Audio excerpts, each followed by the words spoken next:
चोखा मेला जी महाराष्ट्र के संत हैं, गृहस्थ संत।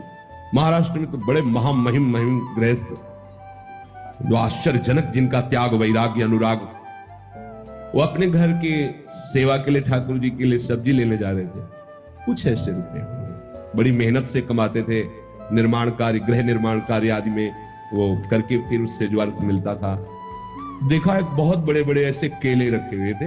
देखते ही मन में आया कि ये केले विट्ठल भगवान को बहुत अच्छे लगेंगे। सब्जी नहीं ली, उसके केले लेंगे।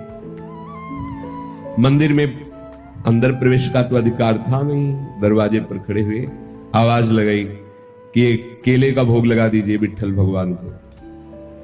भगवान की बड़ी विचित्र लीला होती है। कुछ पार्षदों ने, निजी सेवकों ने उनको धक्का मार करके बाहर किया। बोले तुम क्या समझते हो, 2-4 बार नाम ले लिया तो इतने बड़े भक्त हो जाओगे कि तुम्हारे हाथ का छुआ हुआ भगवान भोग पालेंगे। उनको ऐसा कुछ इस बात से बुरा नहीं लगा कि ऐसा। एकांत में जाके प्रभु से बात करने लगे कि मेरा अपमान हुआ, इस बात का मुझे कोई दुख नहीं, लेकिन आपने ऐसा क्यों किया? हमारे हृदय में प्रेरणा की और फल देख करके मेरे मन में आया कि आप पाना चाहते हैं, आपके लिए ले गए। तो मुझे ऐसी जगह पैदा ही क्यों किया जो आपको पसंद नहीं सेवा?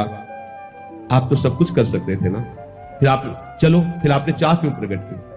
ठीक है, यदि आप ऐसा है तो फिर इस शरीर को रख के क्या करेंगे? क्योंकि ये शरीर आपकी सेवा की योग्य नहीं ना।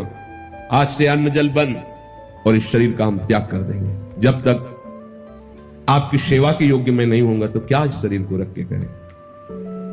दरवाजा अपना बंद कर लिया और निश्चय कर लिया कि ना जल ना अन्न इस शरीर में नहीं डालेंगे। देखो छोटा सा कर्म है, भगवत प्रीत्यर्थ। जे ही ठाकुर जी का शयन हुआ, निकले ठाकुर जी, गए, दरवाजा खटखटाया, आवाज लगाई, बड़ी अमृतमयी वाणी, एकदम आकर्षित। कौन? कहा चोखा मेला जी, बहुत भूख लगी है, खोलिए। जे ही, अब वो पूछ नहीं पाए आप कौन। जे ही दरवाजा खोला, अनंत लावण्य कांति रूप सौंदर्य बरस रहा है। नव किशोर अवस्था ठाकुर जी एकदम आह भर के रो पड़े। आनंद समुद्र प्रभु श्याम। प्रभु ने कहा इस समय रोने धोने के टाइम में मुझे बहुत भूख लगी है। आसन जो भी जैसा था बिछा, विराज ना आसन, तुम्हारी गोद में बैठे। प्रभु गोद, वो केला जो लाए थे ना, बोले हाँ प्रभु, तो अपमानित करके भगा दिए गए, तो ला के वैसे बोले लाओ लाओ, गोद में ऐसे केला हुआ। देख लो, प्रभु को ये थोड़ी है, प्रभु तो सबके है ना।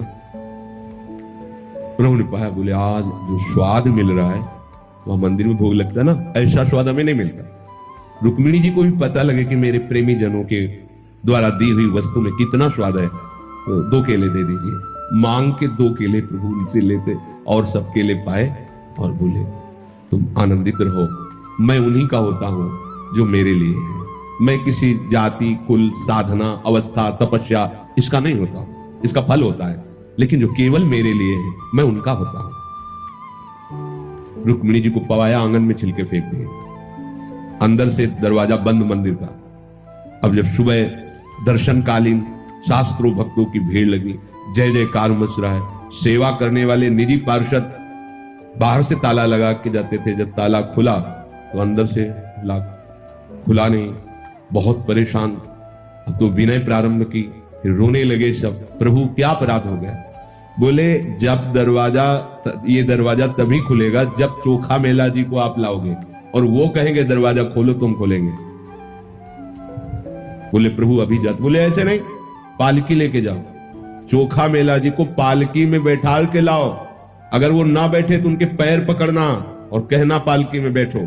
ये वही लोग हैं जिन्होंने धक्का दिया कि तुम्हारे हाथ का भगवान कैसे पाएंगे। भगवान शिक्षा दे रहे, अगर वो ना बैठे तो उनके चरण पकड़ना, क्योंकि वो दैन्य है, वो शायद ऐसा ना करे, तो तुम उनके चरण पकड़ना, उनसे विनय करना, उनको बैठाना।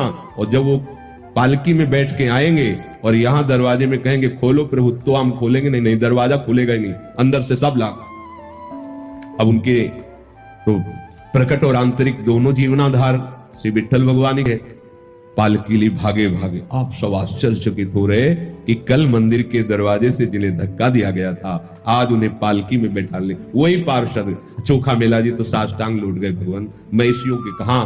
तो वो फिर चरण पकड़ रहे कि अब आप छुपिए मत, सब जान गए कि आप किस कोटि के महान भक्त। आप जबरदस्ती उनको पालकी में बैठाया, जय जयकार करते हुए लाए।